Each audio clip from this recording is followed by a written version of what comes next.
نحمده ونصلي على رسوله الكريم اما بعد فاعوذ باللہ من الشیطان الرجیم بسم اللہ الرحمن الرحیم اللہ الصمد صدق اللہ العظیم۔ محتاج تو کسی کا نہ ہو، وہ صرف اللہ جل جلالہ ہے، جس کو صمد کہتے ہیں۔ اللہ الصمد، صمد اس ذات کو کہتے ہیں لا یحتاج الی احد من خلقہ، جو اپنی مخلوق میں سے کسی کا محتاج نہ ہو اور سارے کے سارے اسی کے محتاج ہوں۔ اس وجہ سے ہم انسان ہیں اور ضرورتوں کے جہاں میں رہتے ہیں، ہر وقت ہمیں کسی نہ کسی معاملے میں کوئی نہ کوئی ضرورت پیش آتی رہتی ہے۔ تو اس وجہ سے امام الانبیاء صلی اللہ علیہ وسلم کا وہ عمل آپ کے سامنے بیان کیا جا رہا ہے، جس کے بارے میں آپ علیہ السلام نے فرمایا، ترمذی شریف کی روایت ہے، حدیث نمبر 479 یعنی 479 ہے۔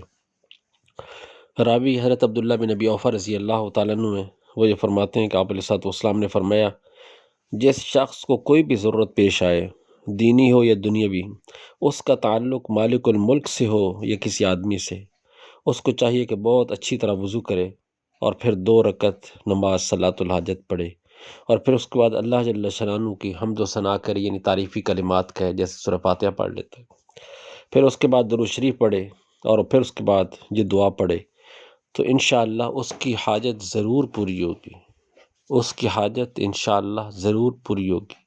یہ آپ علیہ السلام کے حدیث کے الفاظ کا مفہوم ہے۔ اور دعا کیا ہے؟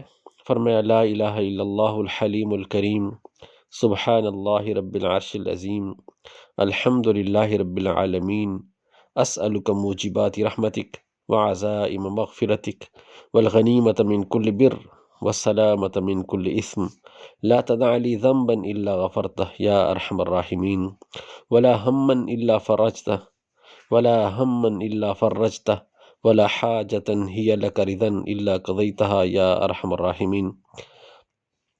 شیخ الحدیث مولانا زکریا کاندھلوی رحمۃ اللہ علیہ نے بھی اس روایت کو فضائل اعمال کے صفحہ نمبر 302 پر نقل کیا اس فضیلت کے ساتھ۔ اس وجہ سے ہم اپنی حاجات کو اللہ جل جلالہ سے پورا کروائیں۔